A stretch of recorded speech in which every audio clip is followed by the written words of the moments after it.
本节目由幻彩人像视频在我眼里你会发光 OPPO Reno5 系列冠名。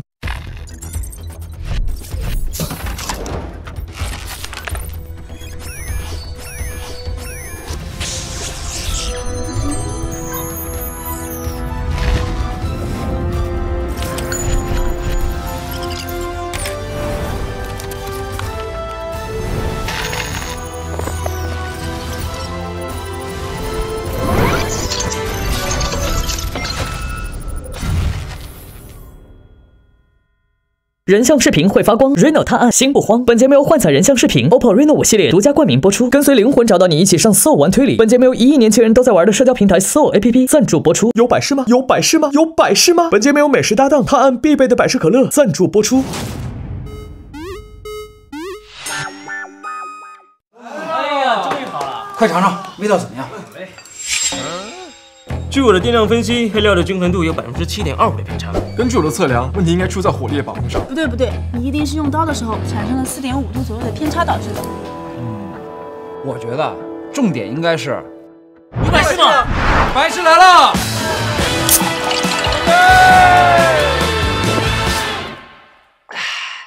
美食搭配，探案必备，有百事吗？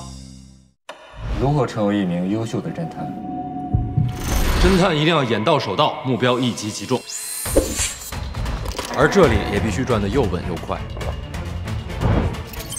还要善于发现，不放过每一个细节，学会找到事物最本真的样子，拒绝一切污点。优秀的侦探会洞察一切生活，和我一起去探案。理清来龙去脉，博士无处不在。本节目一共7位玩家，在每期设置的游戏剧情中，分别有侦探、嫌疑人、真凶3种身份。游戏设置双侦探模式，真凶隐藏在嫌疑人之中，只有真凶可以说谎，只有找到真凶，玩家才获胜。游戏设置侦探酬金，每期抽取角色卡时，每位玩家将获得1根金条。如果真凶逃脱，则真凶获胜，其余玩家将所有金条交给真凶。如果抓住真凶，则投票正确的玩家保留金条，其余玩家需归还金条。2位侦探各自投票，若2次都投对，则均可额外获得1根金条。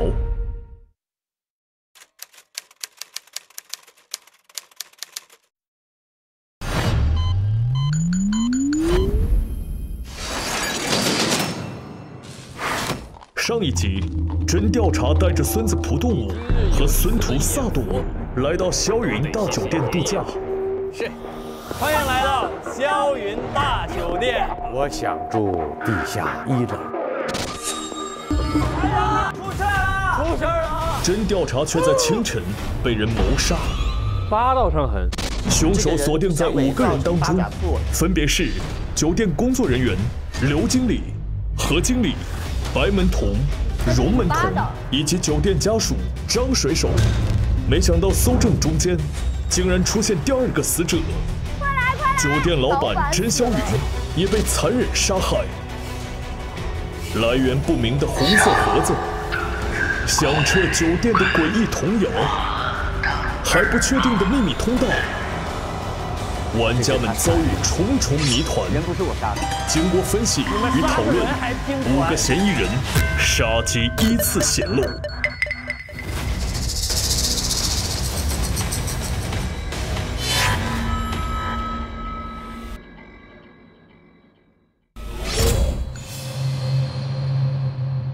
你是投2个人还是投1个人？我倾向于投1个人。OK， 来吧。盲猜吧。咱们只选1个的话，我选他。张水手。只选1个我就选他。荣门童的故事到现在没有出现，他的杀机就是为了不让真调查把过去他纵火的事说出来，因为他发现真调查好像认出自己。真调查通过那个百变大侦探的 app 去了解了这个事情。哦，他要杀人灭口，因为如果他放火这件事情被他和小白就没有可能对在一起，而且他本人也会受到。现在还不到时候，意思就是真调查还没死，有可能。他得等把所有知道这件事情的人全部干掉之后，包括他父亲，包括他养父，对。我们再来想啊，还没到时候。如果说到时候，那就意味着所有知道这件事情的人都已经不能开口说话了。对。但现在还有2个人知道，一个是甄霄云，一个是甄调查。但现在甄霄云和甄调查都死了，所以如果是一个凶手要干掉2个人，最大的动机是谁？对，现在所有嫌疑人荣是最符合的。现在证据不够，我们只能推。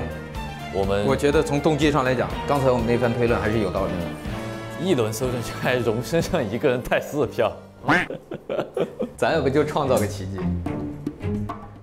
师徒同心，豁出去了，其利断金。咱们不分开头，对，宁可我们哪怕知道鸡蛋不要放在一个篮子里的道理，但我们师徒就这么轴，我们就这4颗鸡蛋，我们准备一锅煎。真相只有一个，在这种情况下分散风险是懦夫的行为。来吧，来吧，我们不做那种算计的事儿，我们只相信我们的判断。时间到了，我告诉你，他就要和小白在一起。反正杀甄霄云的，对，你值得一笑。杀甄调查的，荣门童，蠢蛋的。师傅，你要不要再想一想？不必，咱们是不是就认准一个了？不必劝我，师徒同心，其利断金。我都不敢看你。杀甄霄云的，荣门童；杀甄调查的，走吧走，投完也没啥好后悔的。说不定分拿出来，我改主意了，给我换一下。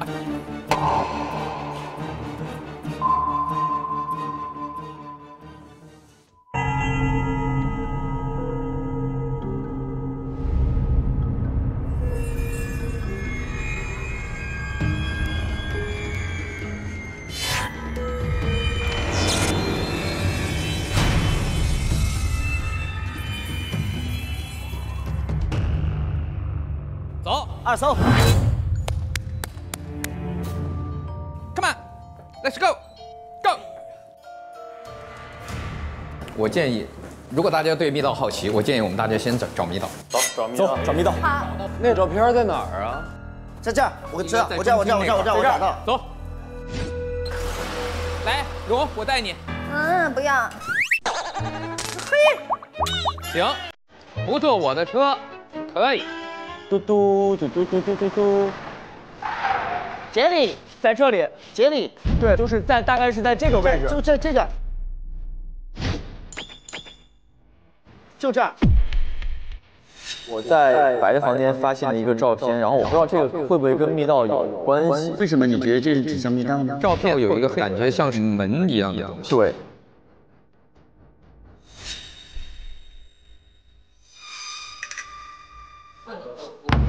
它呢？这是活的呀，这整个是活的呀。这有个门。哪呀？哪里？就是这个小门。对呀，我就说了。所以这应该是一个，你看它整体就只干是，它有机灯，有机灯。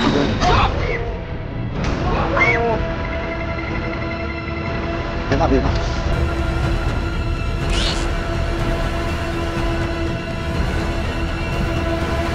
哦，就在这儿，非常黑哎。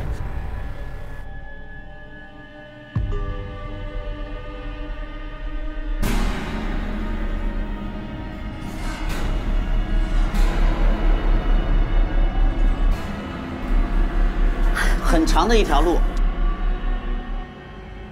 走。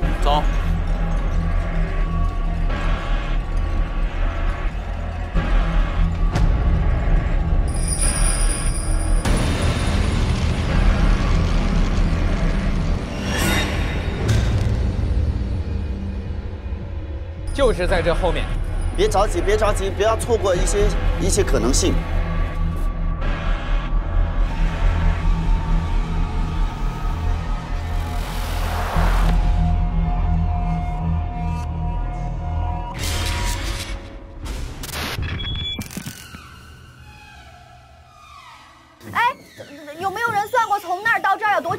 现在来看是非常快的，我们就按非常快，算1分钟或者2分钟算吧。应该不是这个门，外面开不开？外面开不开？这个粘住了，不对。你们赶紧。谁有手电 ？OPPO Reno 5 Pro Plus。这都是哪儿啊？对，拉这里，这儿，下边有个小门，下边有个小门，这里上面有锁。这儿出去是哪个房间啊？这出来是酒窖。啊，刚好越过了102。他就只是过102。对。哦，那他就是密道。那他不是直接通到那个密室里，所以说它就是个密道而已。这个密道可能只是一部分吧。打死我都不相信，打死我都不相信。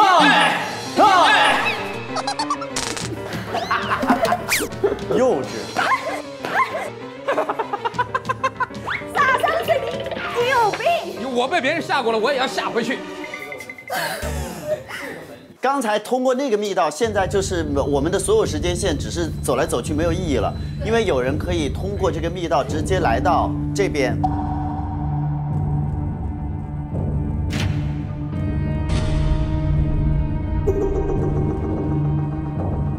哎，死者的手机里有一个密码，你们打开过吗？没有，那密码没有打开，就在上面。死者有什么隐私密码？我爷爷生前最在乎的事情是你的生日。跛脚。跛脚，那我们试一下啊。就你看，他说怎么称呼我都行，就是不要提跛脚。不对。我们往好的方面想呢，如果不是说他有拐杖，而是他希望自己双腿健全，那就是健步如飞，如履平地，大步流星，大步流星，四脚朝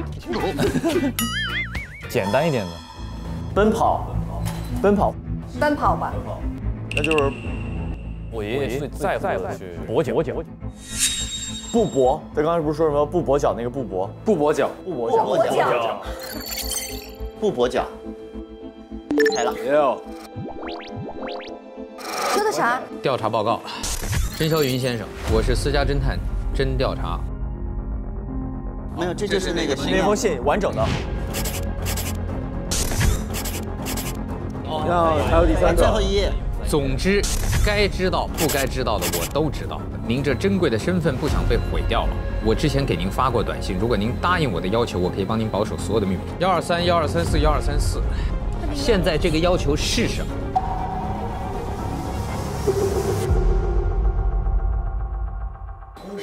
哎呦，灯按了一下。哎，这是电压的问题，还是你碰到什么？电压，他们之前说这儿。还是有什么意义？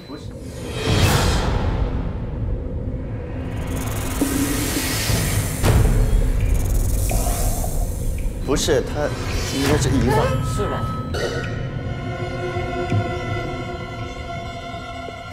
是瓶子。小子，这首歌是。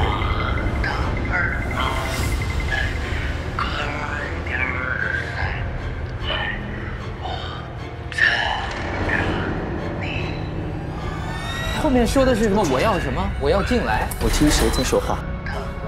进来！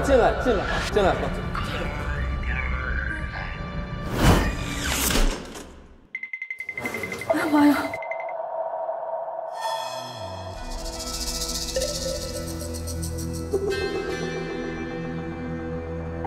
我觉得这个屋子有蹊跷。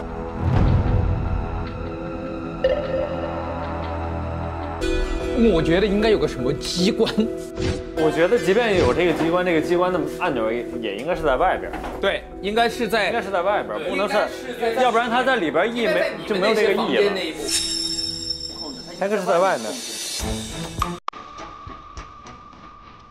我们有人往这里边走过吗？其实真的没有人往这里边走过。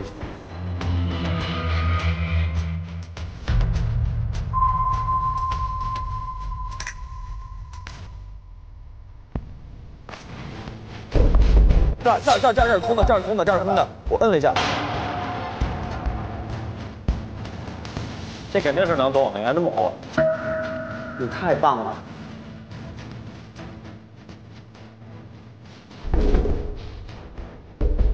听这声音，它可能是秘密房间。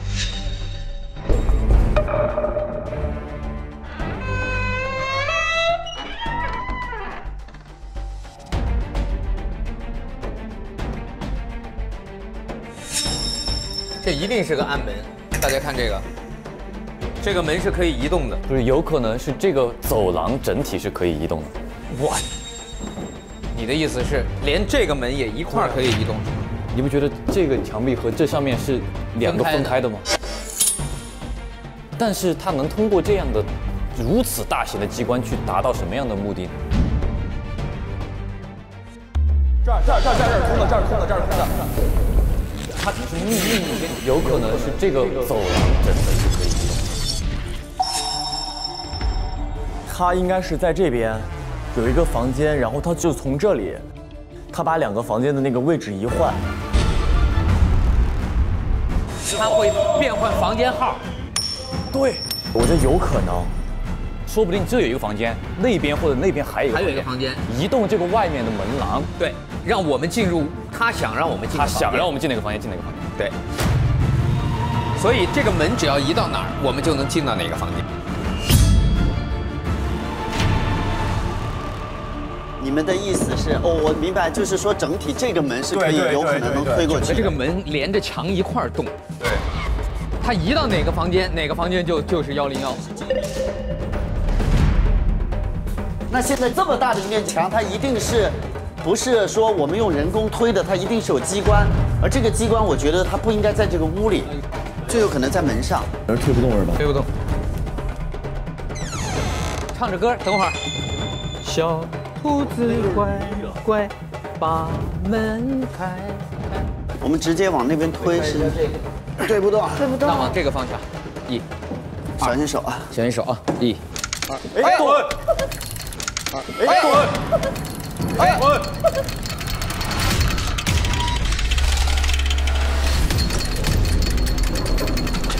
哦，怎么动的？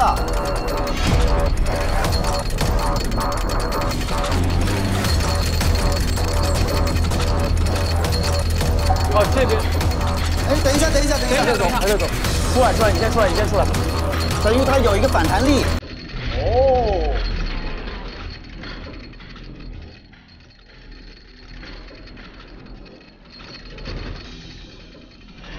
我说对了吧？有一个一模一样的房间。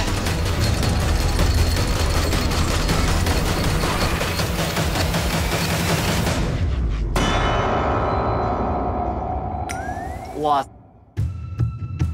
，2个一模一样房间的意义是什么呢？就是它可以把我们引到他想去的任何地方。对。然后凶手可以埋伏在这个房间里。你们觉得刚才那个密道只有一个出口吗？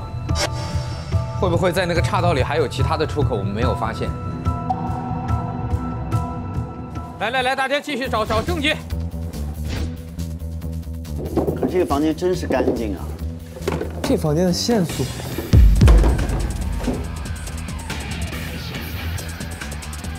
你们觉得刚才那个密道只有一个出口，会不会在那个岔道里还有其他的出口，我们没有发现？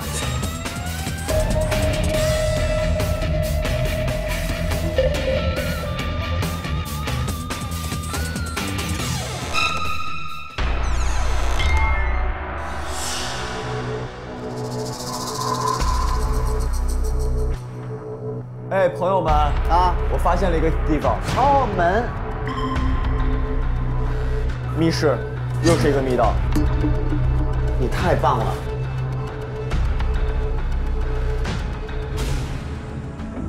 就是我们刚才同一个密道是吗？就是在密道里，我们没有发现这个入口。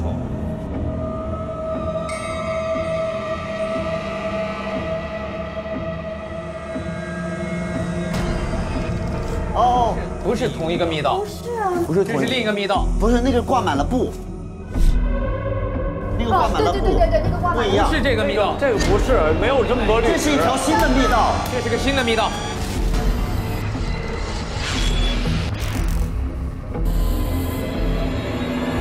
好恐怖！快走过这一家，告诉你，你接下这个人。哎，不要，走，抓着。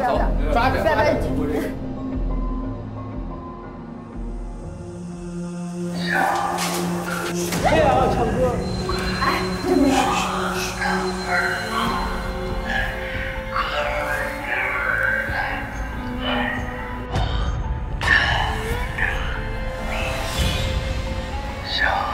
我感觉后边有人来了。别吓我，我走最后面。真的，你真的别吓我，真的别吓我。万一是从后边出来的，我真的好恐怖。大家随时注意两边的墙有没有门啊？再注意呢。地上有东西。哎，真的有张纸，漂亮。有字吗？有。哎，真的有。密道改造方案，负一楼改建方案，一会儿拿出去看吧。哎，这上面有写。写啥？不是有写。血液的血。纸上面有写啊？不是，这个是羊角。先出去再讨论吧，我觉得后边要追过来了。我也是，会吓死人的。这要出去。对，现在我们要出去了。啊，出来到了这边了。这里了。这是哪儿？这是我们的宿舍，非常近。哎，很近。你和荣，然后对。我们再往前就是白的房间。这就是白的房间。然后这就到中厅了，所以整个后面是贯穿的。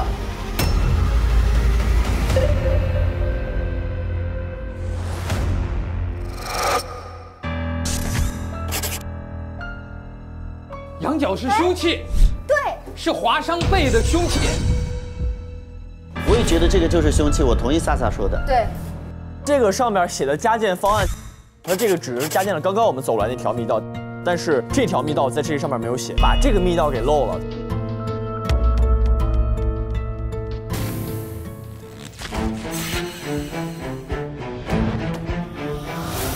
因为这两个密道是完全不一样的。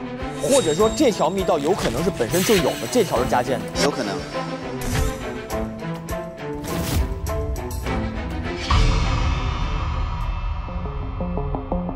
这个密道是 B 口102以后，它还是进入到这个门，就这个门走到哪儿，它就只能进到哪儿。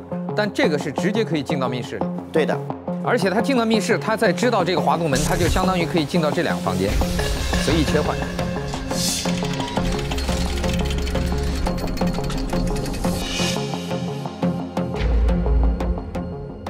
现在基本上知道它的路线是行动路线。其实我们大胆猜测应该是有2个人想动手，2个人走了2条密道。我觉得很有可能出现情况是一个人走了刚刚我们第一条走的密道，过去之后发现那个房间没有人，因为走这个密道的人才知道有密室，走刚刚那个密道的人不知道有密室。对，这个是密室是跟这个一起加建的移动密室。但是刚刚我们走这条的人应该是凶手，凶器在这儿。对。那谁知道那条？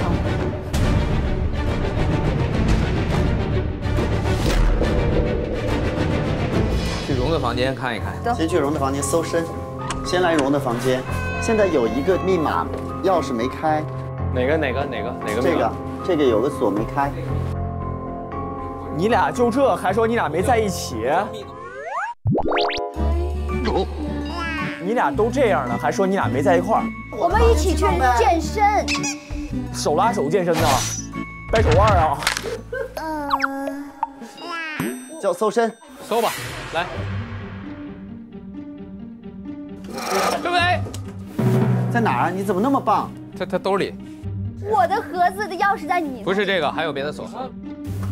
你们找吧，你们找吧。找梳妆台。有没有夹层？它这个我知道，它这种柜子它里面有小夹层。哎，有，对吧？来，有一个钥匙。日记本，小珍的日记本，1997到1999。我好饿，我好饿，我好饿，我好饿，我好饿，我好饿。1997年到99年，每天都好饿。97到99的话，那应该是你还是在老板的养父这块的时候。你每天都说你很饿，所以是不是养父不给他吃的？所以是不是有人天天在养父虐待你？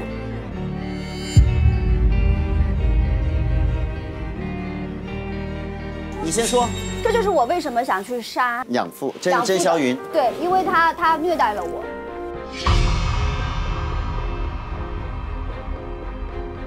然后把我关着，然后呢，我后来就想杀他，所以那个火是我放的。我本来是想杀他。杀养父。对。你是故意放的火。对。但是我本来我是没有要杀你妹妹的。我们的妹妹。啊，你们的妹妹的。对，我也是我妹妹。哦，对不起。也是我妹妹。你知道那层楼有个小姑娘吗？反正确实我没有要杀你妹妹，没有杀好妹妹。还要证据。他一直在关注他的养父，这是在关注养父，对不对？09年6月没有出现在酒店，09年7月没有出现在酒店，09年8月23日15点15分到15点30分，和陌生人在会客厅聊了会儿天要离开，嘱咐服务员不能打扰，餐饮部无需提供任何餐饮，客房部无需留房。茶和毒药。书堂有介绍。哇，侦探你来吧。MGT 医院诊断报告单，姓名甄霄云，性别男，年龄54岁。经检查发现，患者半年前确诊的特殊糖尿病病情加重，绝不可摄入带有舒糖或特糖2种特殊糖分的食品。舒糖我们找到了，特糖有吗？这里没有。注意事项：如摄入无色无味的舒糖，舒糖糖分在人体内分解需1个小时，1个小时后其糖分致人休克死亡。如摄入无色无味的特糖，1分钟后致人休克死亡。你这个是你什么时候给他下的药？9点20。那他的这个毒还没有起作用的时候。所以刚才我就一直在问，他是什么时候死的？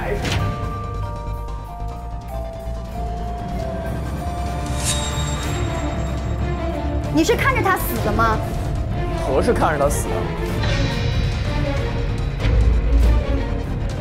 我觉得我们要去看看何的证据。如果是我下的这个药，它需要1个小时，我9点20给他下的，那他得10点20才行，他才会死。但我们那个时候的死亡时间是10点多少？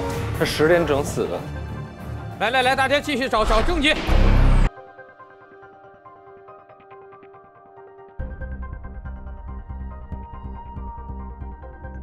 拐杖。能拧开吗？哎，有东西。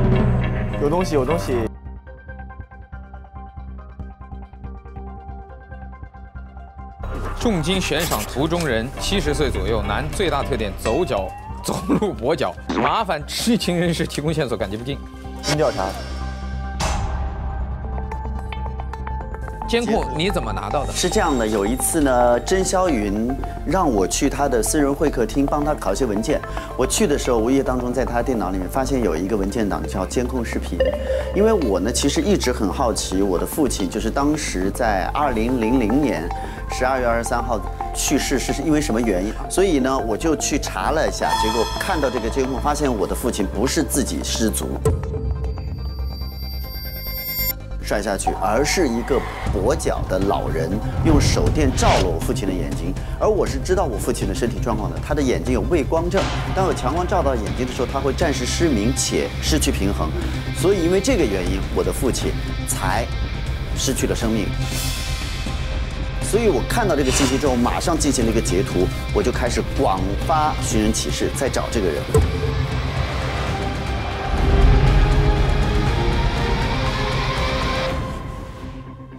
也就是说，所以昨天他来入住的时候，我深深地看了他一眼。还有谁看到过这个监控？我看过。叫搜身，搜吧，来。哎呀，你这是什么？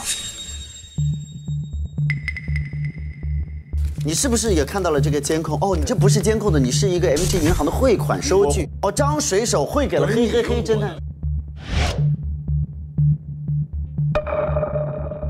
视频是我发现的，我是老板让我把那个电脑里边的文件给清理清理。然后在那个时候呢，我突然想起来说，我爸爸死了，我要看一眼那天晚上的监控，我就发现了类似于一样的东西。在视频里边呢，我看到这个跛脚老人，他拿手电筒把爸爸给照完之后，爸爸就摔下去了。我就发现我爸爸原来不是意外，所以说我就把视频呢发给了侦探社，说你们帮我查查这个人是谁。但是侦探社回过来的东西呢？我明白了，你是以他的地址寄出去的。对。但是没想到侦探社寄回来了。对。因为寄给他的时候他回来了，因为不是他回来，他就会去帮弟弟收。对。就没想到他回来，所以他自己收了。所以我收到之后，我就很奇怪，我怎么会收到这个东西？我又没有委托过侦探社。那就是可能我没有看到那回信，但是我在视频里边看到了跛脚老人，所以说昨天来的时候他是跛脚的人，所以说我就认出来了。所以你不是通过侦探社给你的回复知道的真调查，而是昨天通过他入住认出来的。对，我这个印象特别深，我是看到跛脚认出来的。我也是。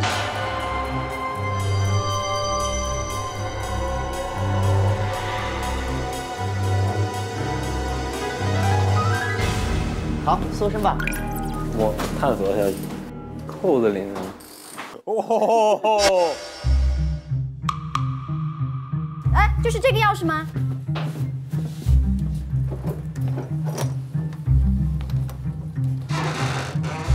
为什么？又一个为什么？你们真是兄弟。每个人都有为什么。哦。拿了个什么？我还在扔一瓶什么东西？养生茶。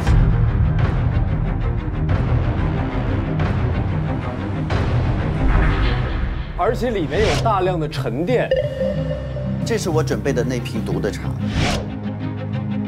但是被白扔掉了。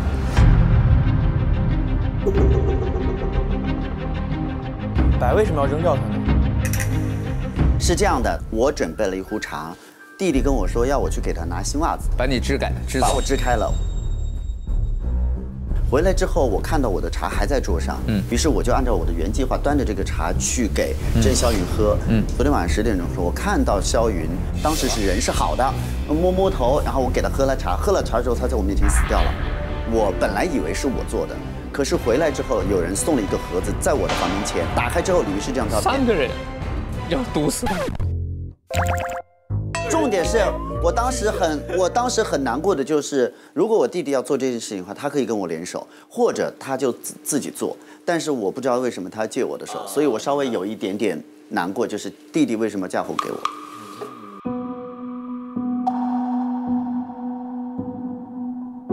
你是要嫁祸给哥哥吗？对。你为什么要嫁祸我呢？因为我非常恨我的哥哥。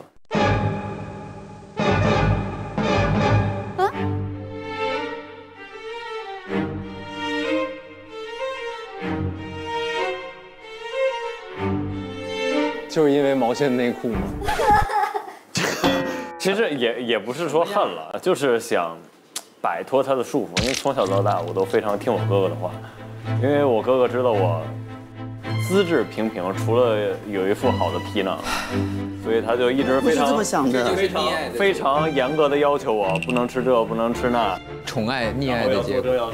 然后要做这要做那，把我的所有生活都规划得很好。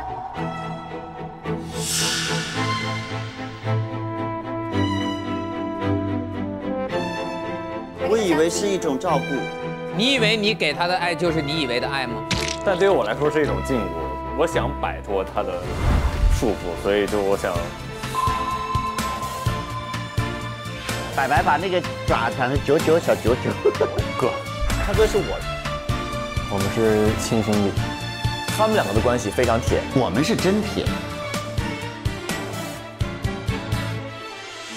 对他所有的溺爱对于我来说都有点太沉重了，但你这个也太狠了。所以说其实就是哥哥，以后跟你过了，咱俩过吧。我们之间互相都是挚爱亲朋手足兄弟啊。整个这一集，伏地魔变兄弟反目。那他是怎么死的呢？那个你在里面放的是什么？特糖。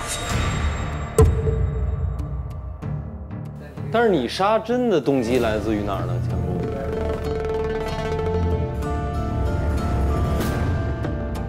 你现在认了，第一，老板是你杀的，但也不一定真的是我，因为现在都是老板是你杀的，都是各种嫁祸。但是我们这是有个鄙视链的，对呀，他就是我们这条链里边，就是你是现在是站在最顶头的人了。你是现在是站在最顶头的人了，都是各种嫁祸。不对，等一会儿，不对，你想嫁祸给谁？他没有嫁祸，我没有想嫁祸。你动手了吗？我动手了。9点20，死了之后才生效。你把茶9点20放到了，我给了他，他当着面喝了咖啡。9点20，他送了茶，然后紧接着是我是9点50进去，9点55走的。你呢？我10点去的，去的时候他坐在沙发上挠头，然后我就给他喝了我的茶，喝完当着你面当着我的面死了。然后我10点10分回去的时候就已经确定已经死得透透的了。说明他的那个9点20的没起作用。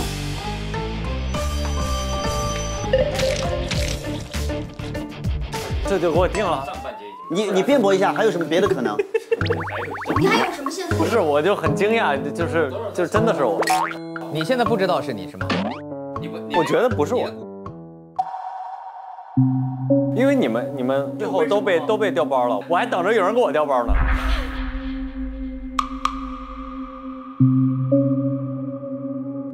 等一下，如果凶手撒谎呢，把时间线改了呢？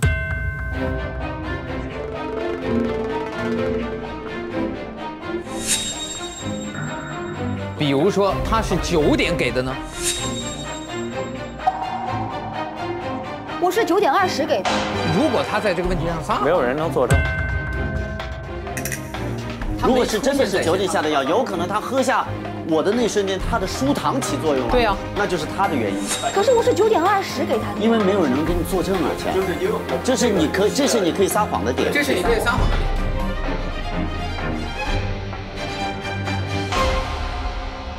小白身上的钥匙，我觉得就是特糖。走，咱们去找特糖。白房间有什么东西没有搜出来的？我的天哪，太迷人了吧！天哪，会不会太迷人了？小白屋里有需要钥匙的地方吗？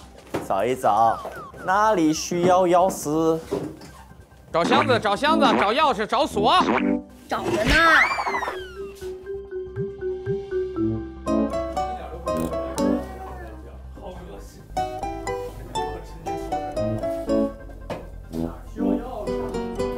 他哪儿需要钥匙啊？哎，我踢到了，在底下看见了，在底下。钥匙在这儿，需要钥匙的地方在这儿。来，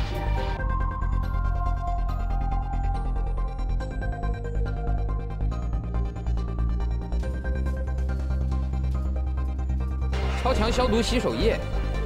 使用说明：不要随意触碰物品，否则将留下蓝色痕迹。啊，他看过那封信。他看过那封信，他信看了一半，所以说他就真的以为是那个人杀了他妹妹。明白。白糖，白糖，特糖在哪儿？把这犯罪这作案工具交代出来，快点，这个案就可以结了。我把床拿走。把床挪开点。我把床挪走，何老师。哎，这有个手机。啊，你棒。白白的手机，这事儿好玩哎！有一个叫做演员请上位经纪公司，服务时长1晚上。他是找这个公司定了一个服务，这个要求是我需要一名演技在线的演员扮演客人来霄云大酒店碰瓷，表示自己丢失的贵重物品是被酒店门童白门童偷走的，表演一定要夸张，闹得越大越好。所以他故意让自己被投诉了。举报信。尊敬的甄霄云老板，酒店员工白门童偷盗客人珠宝一事影响恶劣，严重破坏酒店形象。我作为酒店，他自己投诉自己。我就是想离开这儿，躲避你哥。他为了要躲避你，他为了要躲避你，各种办法都想了，就差自杀了。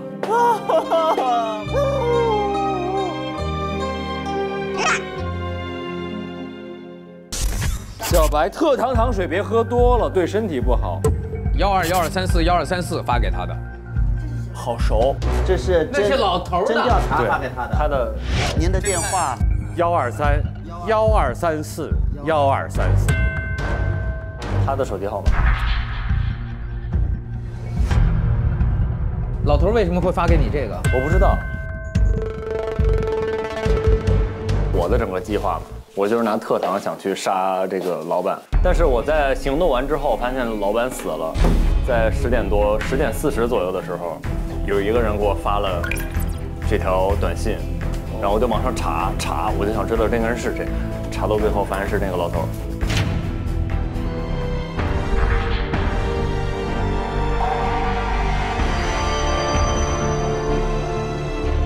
录音，听一下啊。我要休息，一会儿再说吧。哦。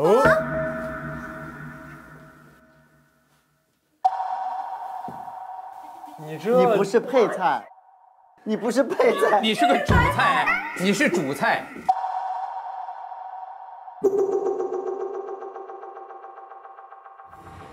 这个是无意的，就是我就想去问清楚，在11点的时候就假扮这个服务员，我去敲他的门，我说客房服务，然后他就给我说了这句话，就是刚才那个手机里面录到的，在兜里不小心碰到了。对，就是我回来发现我开了录音，然后把这个录下来。然后第二天6点的时候，咱们不就是第一番相聚完之后，6点50又去找了他，但是我发现我想去找他的这个路上会经过你们的门口，你们有大门敞开，两个人在这坐着聊天，我过不去。去探我之前，无意中发现了，就是这个发现的第一条那个密道可以绕过他们的门口。照片的这个墙跟我拍照的这个墙有一点点区别。你也就是说，你不是今天刚发现的密道，你以前早就发现过。对，可以这么说。所以说他是走了第一条密道，尝试去杀真调查的人，但是你绕过去之后呢，发生了什么？我绕过去之后，我发现房间里并没有人，也就是我很有可能去的是那个没有人的房间。对，我发现有人敲门之后，我就把门堵住了。堵住之后，就听见了荣跟张的声音，然后我觉得完蛋了，这怎么办？我一想到我手机里面有他的那个声音的录音，我就把那个放出来。然后他们就误以为里面有人，然后就走掉。走掉之后，趁他们走掉，我就趁机又溜回来。如果他撒谎，这个谎太大了，不太好撒。他没办法撒，他因为他的时间线是连上的，他时间线跟所有人都连上的。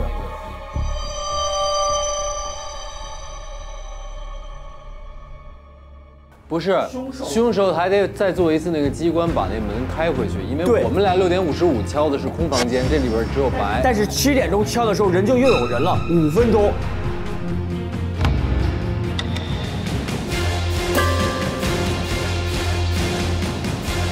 集中讨论。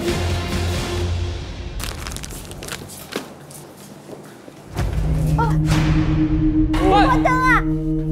哎，别跑！不是，跳闸了！不是！哎呀天哪！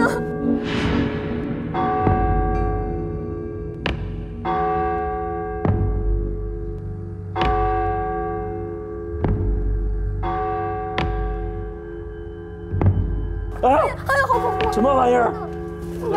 你们别闹！哦，太恐怖！是平地吗？是平地。你在抖我好害怕。拜拜。哎，这是不是宵禁的钟声？12点是。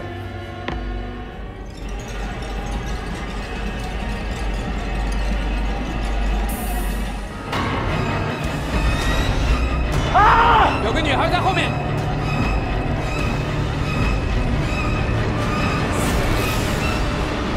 哎呦！白白为什么歪着头？白白死了。白白没死。什么玩意儿？我是活着呢。哎呦天哪！你们有个女的站在那儿。你活着你？为什么没有灯啊？为什么没有灯啊？不要怕，不要怕，我是不会睁眼的，你别想弄我。我也是。没事，你手挥着点，别让他靠近你。不会，他会悄悄靠近你旁边。别这样了，行不行？我求你们了。好，萨老师，真的。我知道楼梯那边有电闸。你别把那姑娘给摸着了啊！不会，开了，好了。他走了，出现在这个位置。对，他刚刚站在这儿，他就在我身后啊。谁地上的 GoPro 大家捡一下谁的？但是白刚好没有看到，刚好你回头，他就在这儿，突然灯闪。我看见了，他是白衣服，然后白衣服黑头发。好，走，集中讨论。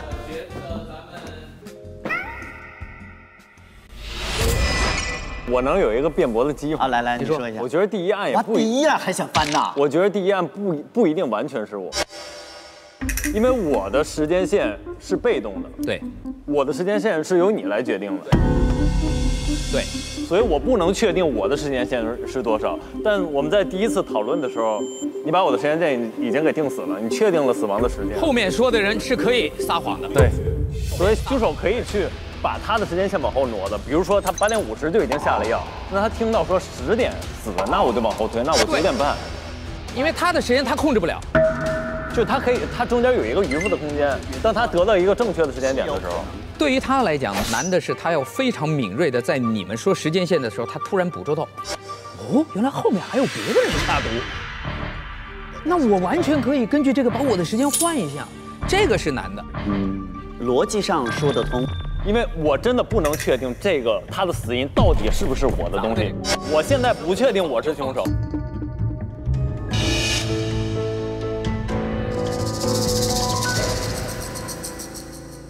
这个先不管了，白这个先不管了。对，这个解决了没有？没解决。真的，我发言。我自己觉得我比较清晰啊，但是你们来推一推啊。先假设白没有撒谎，因为白如果撒谎，那就太明显，那就是他。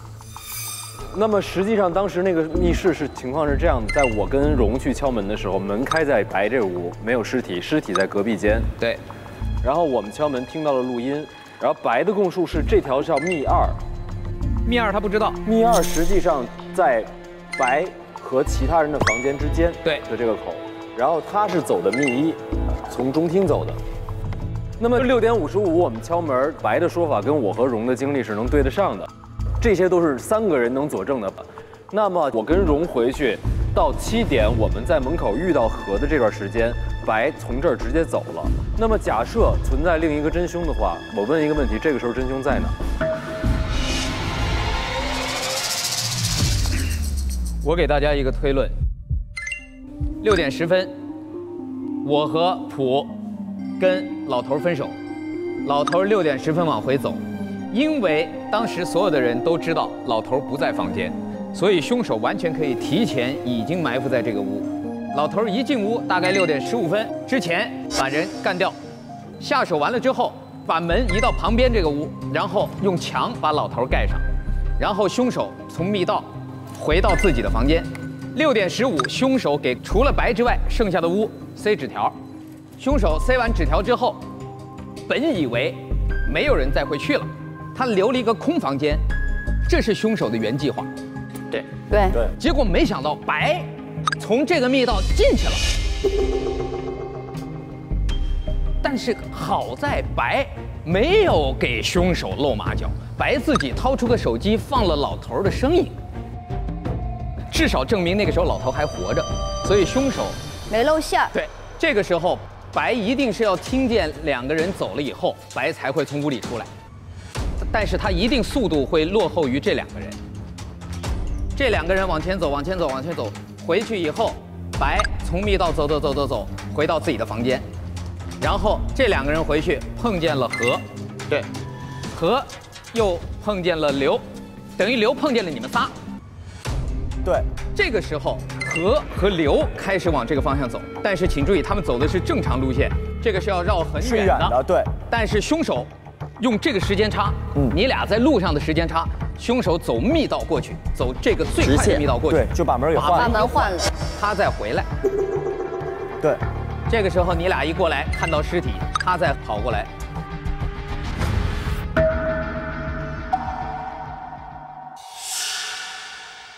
那个侦探，你听我讲一下，因为你一旦扩大到从6点开始还原整个过程的时候，有太多细节，可能诞生出各种各样的脑洞。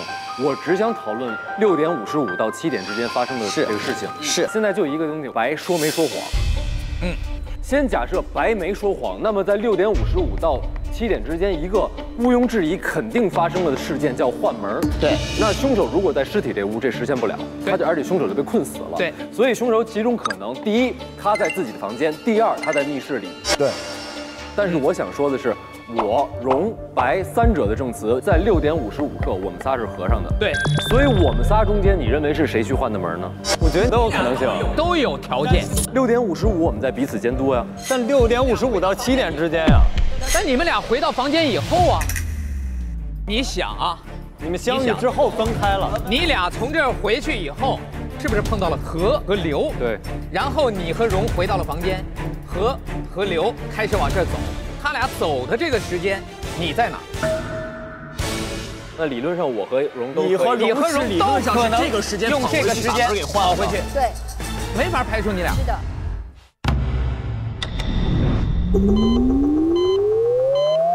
那咱们再来推演说，如果是刘的话，他从这条奔密道2的路会撞上何。那所以其实可能性最大的是何。那请你为我还原何作案的方式。我来帮他还原。他说的是，就那个时候我藏在密道尽头，他们敲完门没有人之后，我迅速推门，然后飞快地跑回来，在他们6点55完成这个敲门动作，7点钟回来之前，我就先回到我的房间，然后走出来的时候，他们刚好回来，这是我要做的事情。也就是说，这样，你走了以后，白就走了，白一走，何就换门，何换完门，从密道直接回到房间，然后假装出来碰到你俩。这是一种可能性，然后和刘一起。好，这是何的作案的可能性。首先，如果刘呢？咱们分2组呢，何刘这一组，我认为何的嫌疑比刘大，因为刘走密2要路过何，他不知道何在不在门口，对吧？好，然后推一下刘，如果是刘作案，也是一样，对吗？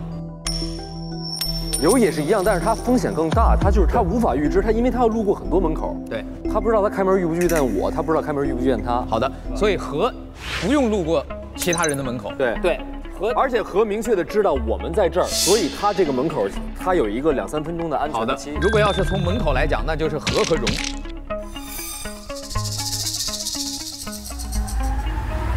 我是觉得今天还是要回到他这个人要怎么做这件事情。对，他在杀了人之后，他之前给到2组人，分别一个6点55对和7点的这2个时间段的人不同的任务。对，6点55的时候是要发现房间里没有人，安全。为什么？因为从白白的证词来讲，他进到的是一个打开的门，而且是空房间。对，好，那么他就想让大家知道这个时间点是没有人的。对，所以他要做的功能是证明那个时候我从后面就一直有人陪伴了。对，然后他给7点钟安排的事情，发现尸体，发现尸体。所以他要在6点55和7点之间把门换回来，这是凶手他放这个纸条的用意。对。那么如果约的7点钟的人是凶手的话，他让6点55的人去看到一个空房间，它的意义是什么？他能帮自己证明什么呢？又没有任何的人证明从6点55到7点过程当中他在哪。对，只有从7点前后，他能够跟另外一个人互相证明他们在往那边走的过程当中，房间里突然多了一具尸体。对，他不能证明排除不了任何东西。对。我认为他们那一组可能性更大，就是如果是真的是凶手要隐藏自己，他一定不会让自己去发现尸体，因为发现尸体证明不了什么，他一定会让自己在第一组，这才是凶手真正应该有的思路。对。那我们再换一个思路，用刚才张水手说的，万一如果是白白的话，他要干嘛？他约了别人6点55去那，然后因为你们都听到了放录音的这个声音，所以他那句话是没有撒谎的。他用一个录音证明这个时候人没死。对。然后他把门换过去之后，7点钟多出一具尸体，然后他又跑回去。对。然后在这个过程当中，他不与任何人相会。他不能证明自己任何时候不在场。他做这个机关和发这2个纸条的用意是什么？白白如果要作案，就必须证明他知道2条通道，因为凶器在另外一个密道里。而且加上刚才你说的，他搞这么复杂的一套，我没有必要放这个录音了。如果我是这个用意，我直接走就可以了。对。我总结一下啊，荣、张这一组嫌疑性，我认为大于何刘。对。而何和刘之间，我觉得我比刘的又比刘要大一点。对。那么荣和张之间，你们两个嫌疑谁更大？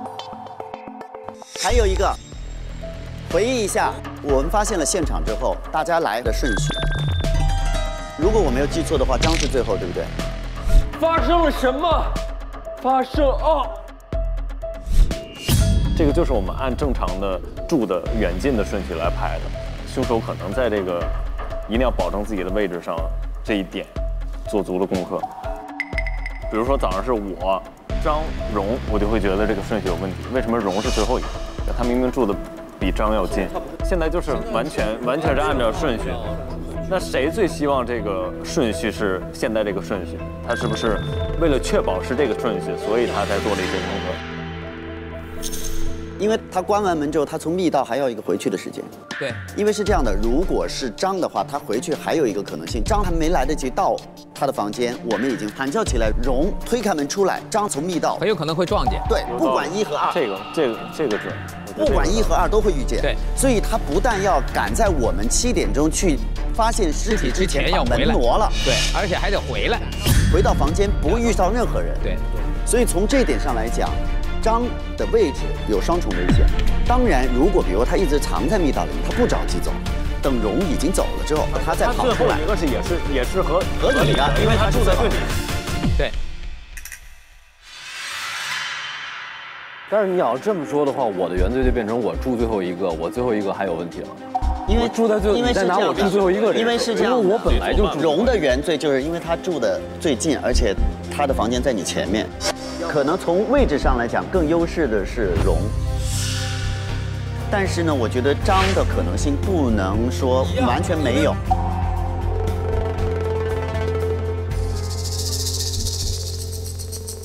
我们可惜当时没有做这个实验，我们应该做个实验，从那条密道冲到现场再回来，最快用多短？而你们走过去要多长？我说两句啊，虽然现在所有的证据特别指向我，但我只想说一点，就是我不是。啊，我希望你明灯，你好好的照亮一下。有事儿吗？你找他。这个案子我是他徒弟，我是这提前回来。投票了。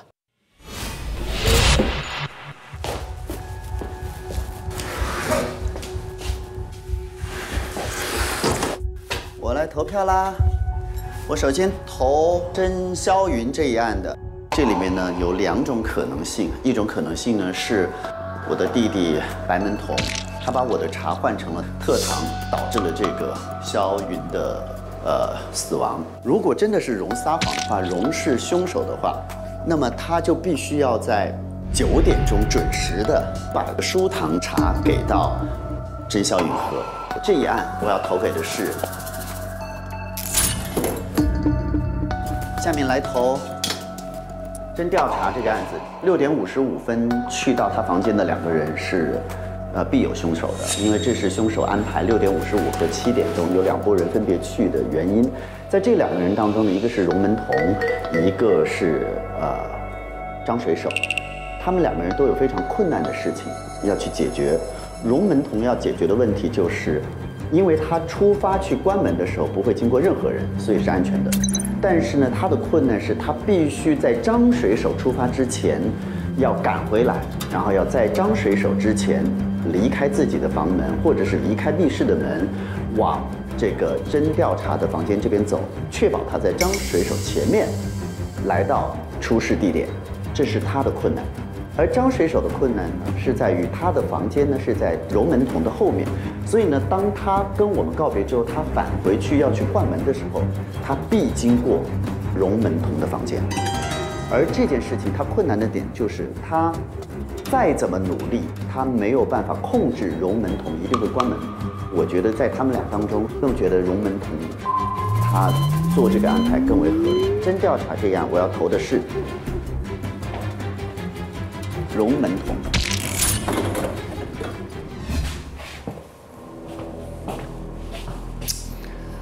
先给第一案投票。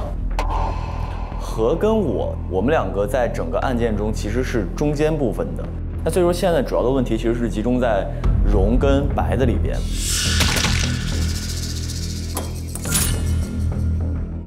然后投今天的第二案就是杀死私家侦探的凶手，必须保证在6点55到7点之间，凶手必须有时间返回一次现场，把门给换过来。那其实现在可能性最高的2个人，其实也是幸福2选1，是荣跟张水手。前一天晚上所有人都很忙活，唯独张喝醉，醉得不省人事，不会记起来发生什么这件事情我很确定的，因为我是他的哥哥。在我这个想法里边，我觉得张的嫌疑其实真的没有荣大。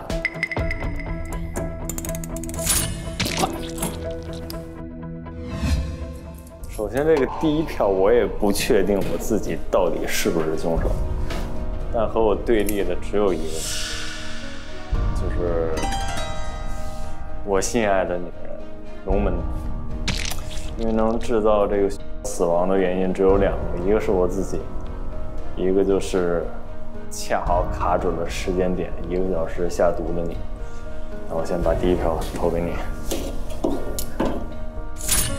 第二票，刚才我们做了很多的分析，张水手还有荣，我觉得5-5开吧。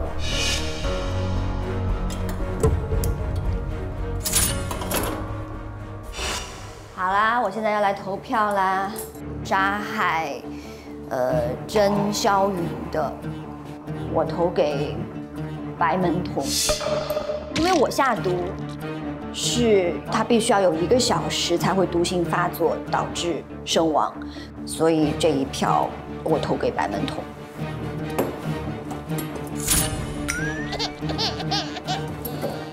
我觉得杀害甄调查的凶手是张水手，因为其实我确实用排除法，我觉得我其他人的嫌疑都很小，只有我们俩。那我知道我自己的身份，所以我就投给你了，张水手。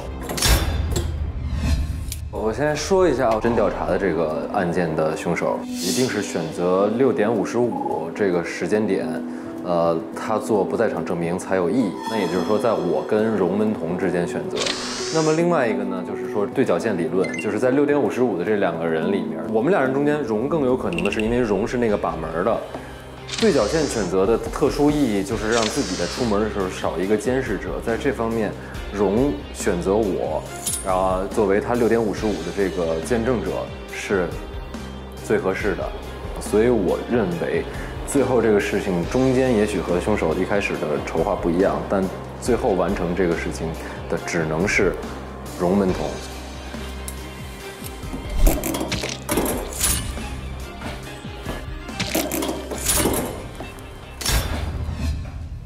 哎呀，到底我们俩是封神还是疯子？就看这一下，应该是有封神几率的。斩将封神，我们就任一回私礼，大不了结束以后请你吃火锅，不给自己后路了。咱们这封神成功，以后回江上打鱼，我们就是姜太公钓鱼了。今天如果咱俩要没投对，你可能就只能回江上打鱼了。咱俩以后租一条小船，了此余生。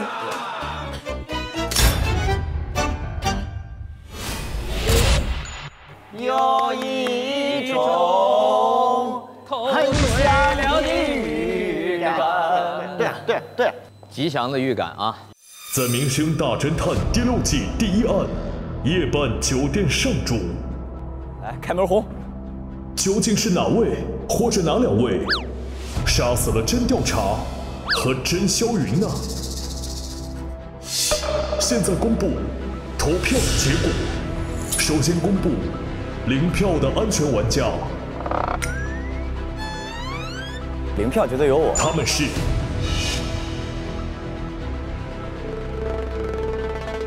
何经理。刘经理。刘经理。回待着吧，你怎么可能0票？回去。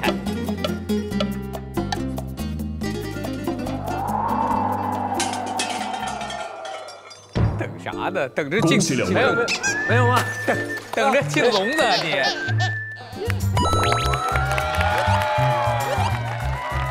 现在公布侦探的第1轮投票结果。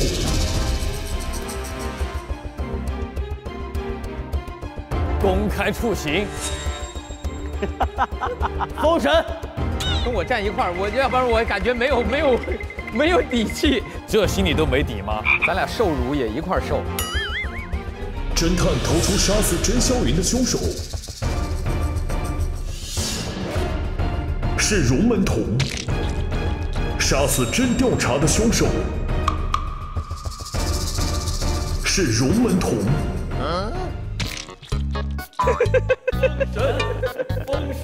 封神！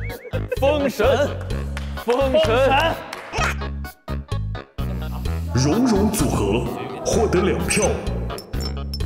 接下来公布第2轮投票结果。2位侦探投票结果。如果是你，我伤透。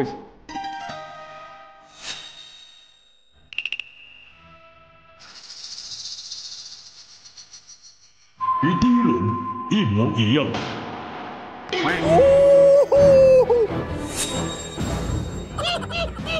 我刚才去做了一趟实验，那个密道是个大直线，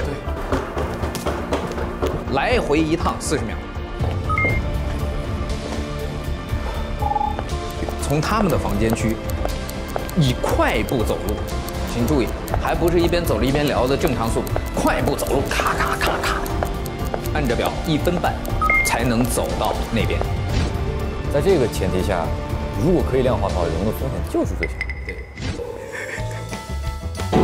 你们8票都投给了荣，所以你知道为什么我俩说今晚要么封神，要么疯子？如果咱俩今天要是疯子，就只能回江上打鱼了，啥也看不了。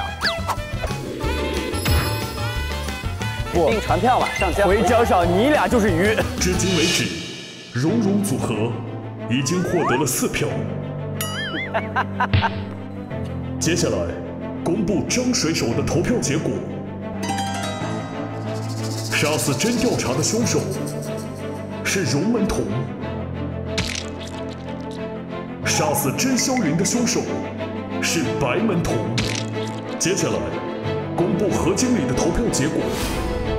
杀死甄调查的凶手是荣门童，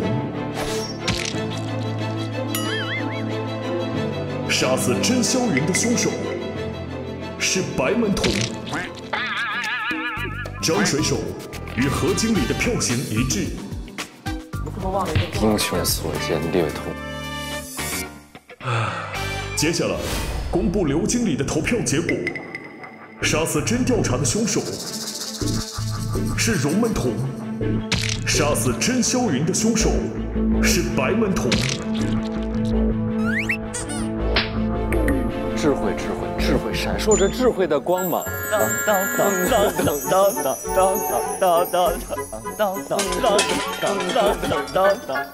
目前荣白组合获得3票。接下来公布荣门童的投票结果。杀死甄霄云的凶手是白门童，杀死甄调查的凶手是张水手。他肯定投给张。接下来公布白门童的投票结果。对不起，哥哥，下次给你换棉的啊。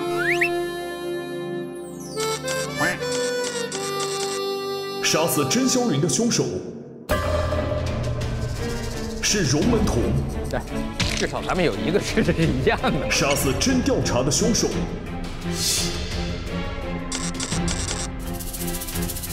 是荣门童。封神，封神，封神，封神，封神，封神，不封神我这封神。请荣门童进笼子。有这样的组合，没事，一点不丢人。送我进去吧。这柔啊，哥不是那意思，哥今天是被小普给忽悠的。为啥？他是我师傅，我一个徒弟，我有啥作用？少来。封神。就这服务态度，封神了。杀死真调查和真霄云的真正凶手，是不是荣加荣这个组合呢？现在我宣布，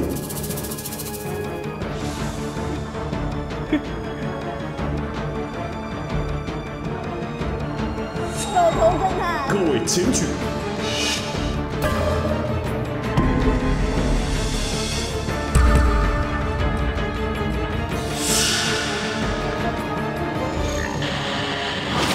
成功！成功！成功！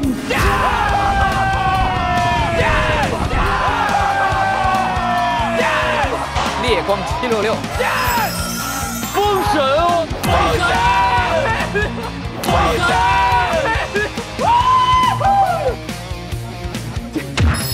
这一季够了，再见，谢谢大家。欢迎收看这一集，不要再录了，不要再录，把这个巅峰留在停在这儿，已经是巅峰了。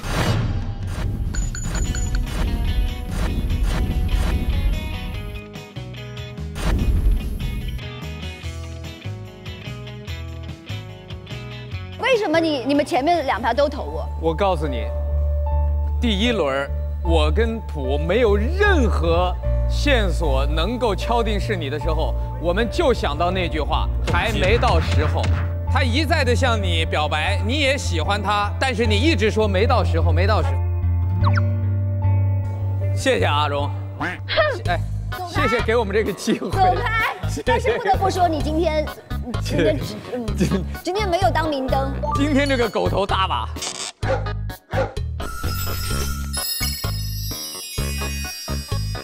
今天这个可以的，可以的。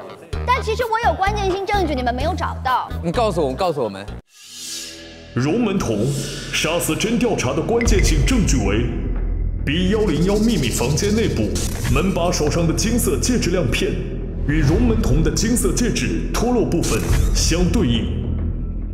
荣门童杀死真霄云的关键性证据为荣门童手机里21点下药的倒计时截图，证明荣门童是21点给真霄云服用了舒糖。所以，真霄云的真正死因是21点服用了荣门童的舒糖所致。祝贺！人像视频会发光 ，Reno 探案心不慌。感谢幻彩人像视频，在我眼里你会发光的 OPPO Reno Pro Plus 对本节目的大力支持。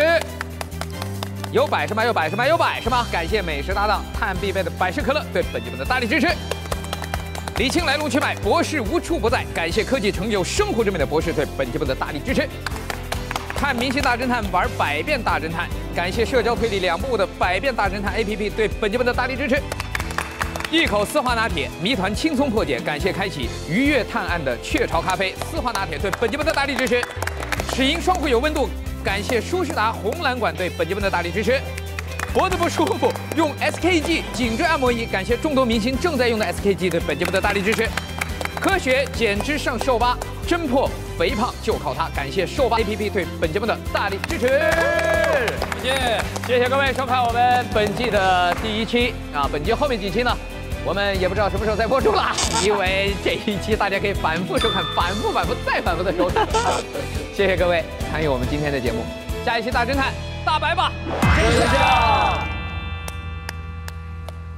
不会发生点什么吧？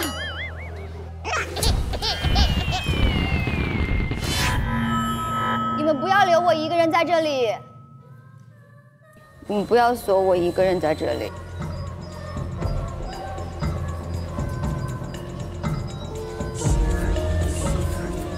我们的这个酒店里面经常会出现一些奇怪的声响，包括响起一首歌。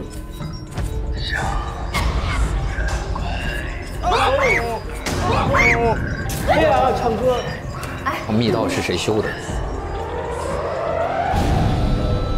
我们所有人扔掉的线索，为什么全部又都回来了？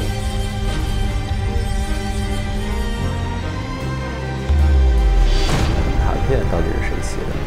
爷爷此行来的目的到底是什么？他执着于4个兄弟之间的关系到底是为什么？白衣服女孩究竟是谁？啊！贾某，他到底是谁？未知的线索我们没有解决，这个故事还没结束，很恐怖。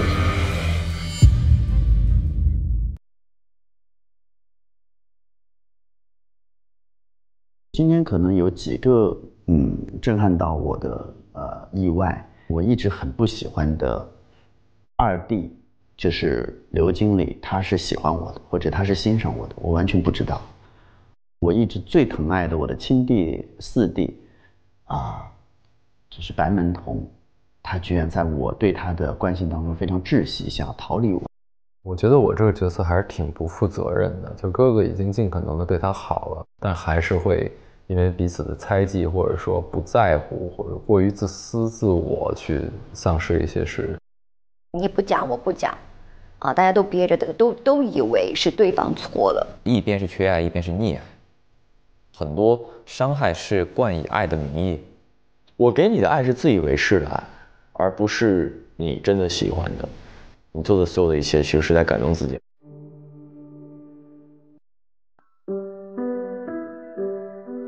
很多矛盾是因为误会而存在的，而甚至说很多单方面的爱，都是建立在沟通不足的情况下，导致爱的施予方式、形式出现了偏差。经常会以自己的好为标准去对对方好，但如果你不去考虑对方的感受的话，这种好有时候会有一点点偏激跟自私。很多时候，特别是有不舒服的地方，一定要表达。可能越是亲的人，越是不能忘记沟通。就是不管是亲人也好，朋友也好，兄弟也好，姐妹也好，不能因为距离近了，我们就觉得心是贴近的。很多时候，我们用自以为是的方式相爱着，以为在相爱，但是其实可能那种关心也好，或者是表达的方式也好，都是单向的。我觉得，情感一定要交流沟通。你懂得对方吗？你有让对方懂得你吗？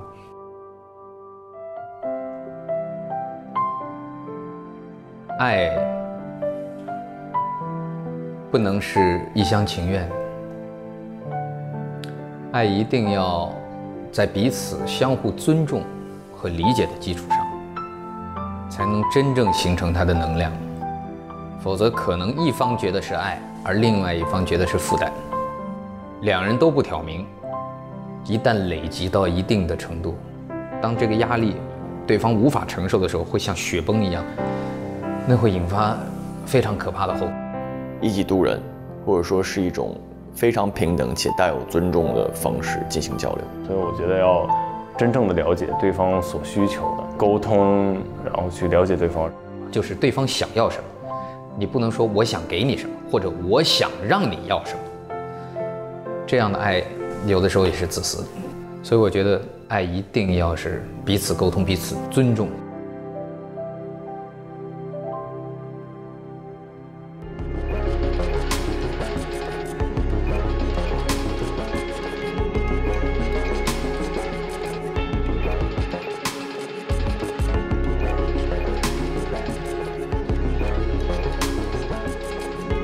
再来一个人。死者在追杀一个白衣女子，中收手了。知情人在逐步的被灭口。这个我有点害怕了。是他，是他。谁？当年的好妹妹，她可能都一直在看你。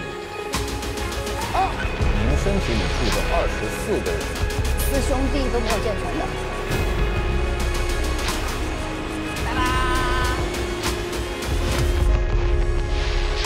所有知道这件事情的人都不能开口说话。又死了一个人。野兽袭击，被霸主给吃掉。这儿有个案。这里还有密道，有这么多密道，太复杂了。哎，这是通向外面。走，赶紧离开这儿。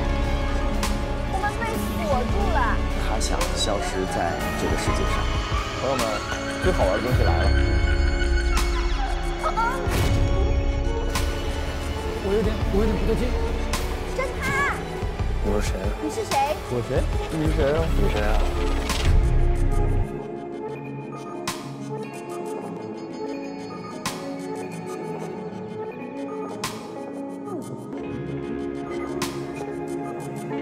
一切将重新开始。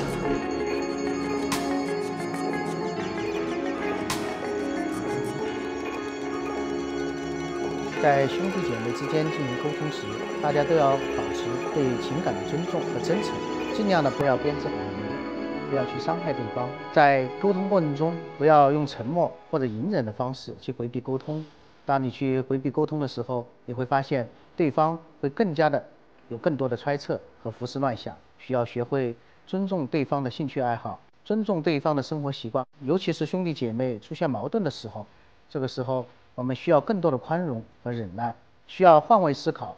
家长需要对成年的子女进行沟通时，需要注意自己说话的方式，要注意保持和保护好对他们的颜面和尊严，会让自己的孩子感觉与父母处于平等的位置上，同时也处于沟通当中的平行交谈模式，有助于更好的沟通。父母可以向孩子学会所爱，不要只是一味的教他如何付出，也要教会他如何去回报。所谓平行交谈，就是父母与子女之间、兄弟姐妹之间会以同一而水平的视线和视角去看待问题，去分享问题，而并不是以领导者与被领导者、监督者与被监督者这样一种上下级的关系去看待一个问题，而是处于在同一的水平线上去看待和分析，甚至分享这些问题。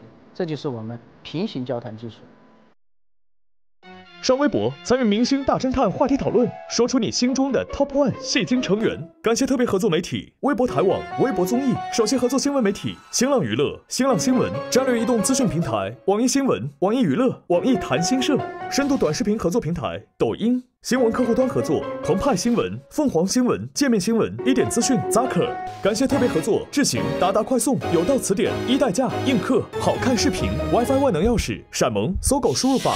网媒支持凤凰娱乐、腾讯娱乐、搜狐娱乐、中国青年网、北青网、环球网、国际在线、千龙网、粉丝网、中国娱乐网、360娱乐、猫扑娱乐、虎网、华声在线、新浪湖南、腾讯大疆网、大众网、亚洲娱乐网、熊猫娱乐、亚洲文娱、亚洲影视。